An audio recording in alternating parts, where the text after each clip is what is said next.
So Maro Engel, the race leader, as the cars accelerated down towards turn 1. All this seems like a lifetime ago now.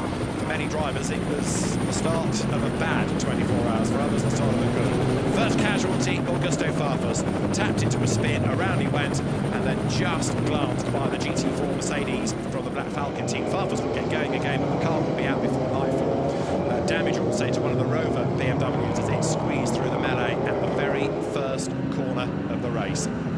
Kevin Est quickly making a move to try and work his way up into second place. He put himself ahead of Lance David Arnold, and that meant that he was second going after the race leader, and Lance David Arnold in turn would lose out soon after because he got caught in traffic going through the carousel. A short first stint and a short pit stop brought number 1 into the lead, but Fred McAveety lost out with a punctured tyre, so that car ended up in the pit lane and it dropped back into 30th place. We lost number 98, radiator damage after light contact, putting Mikkel Jensen out of the race. 99 was also gone with suspension damage. That was both Rover cars out of the race within the first 3.5 hours. Then we lost a Schnitzer BMW. Timo Scheider spectacularly off at Brunchen, falling over Andy Gulden in the Hyundai. Both cars off and a lengthy slow zone while they were retrieved out of harm's way. A broken BMW, just a microcosm really of the woe that has hit BMW in this year's race.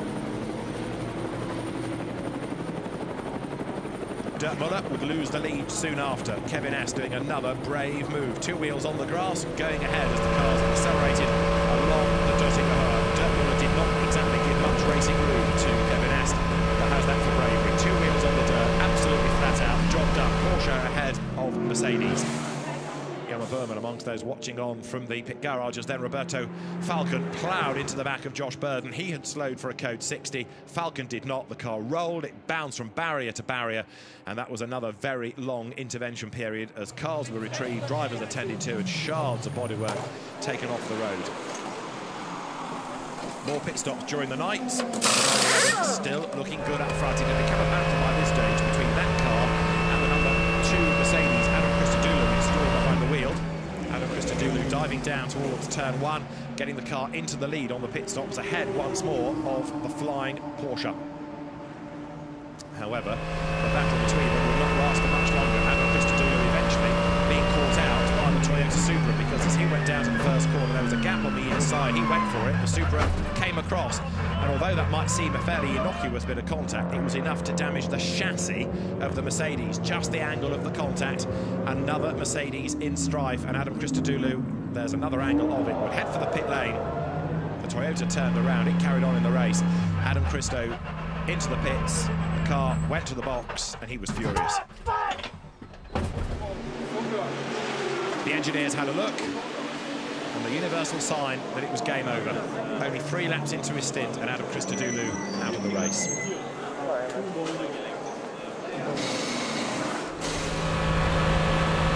Maxi Goetz, in turn, got himself up into second spot in the matte filter Mercedes. That car was looking strong. It was handed over in the early hours of the morning to Raffaele Marciello. He was battling though with the SCG, but that car would end up in contact, and there was 3 laps for repairs, especially for the light cluster. We also lost Jürgen Schmidt-Stade in the Valkenhorst BMW, the surviving BMW, getting onto somebody's liquid and ploughing off into the barriers.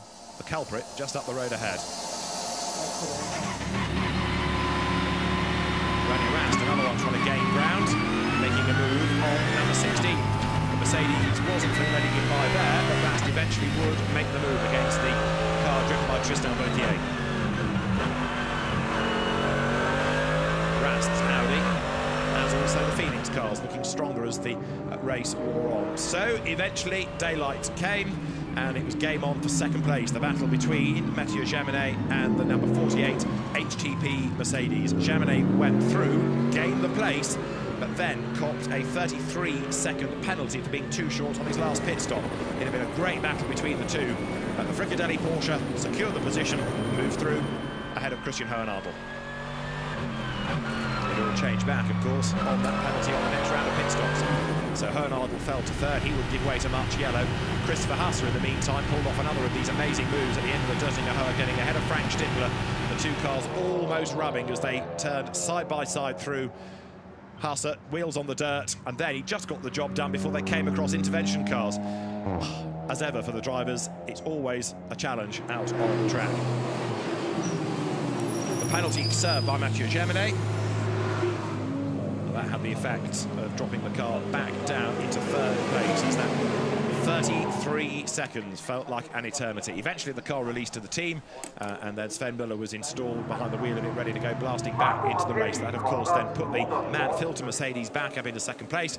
Raffaele Marciello would give way to Maxi Götz on the next stop. And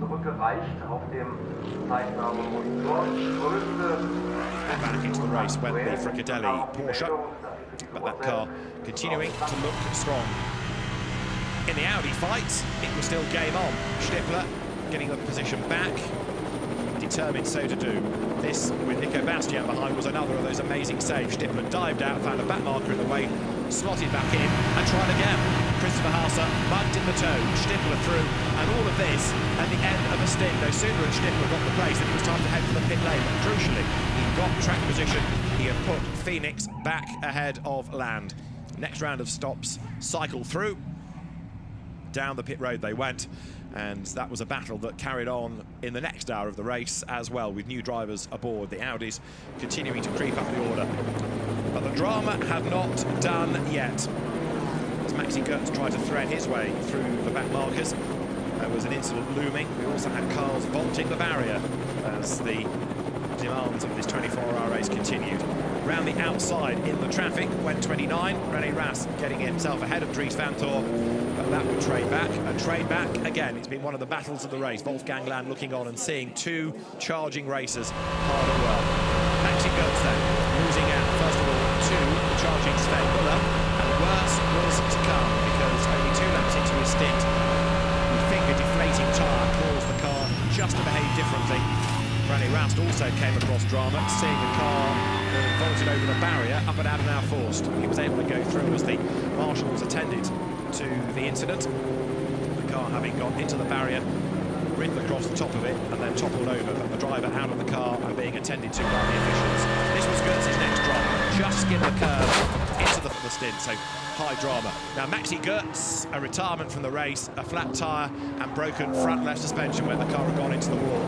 This was the most recent move of the race. René Rast getting himself up ahead of Audi number 4, Rast going back ahead of Dries van Thor.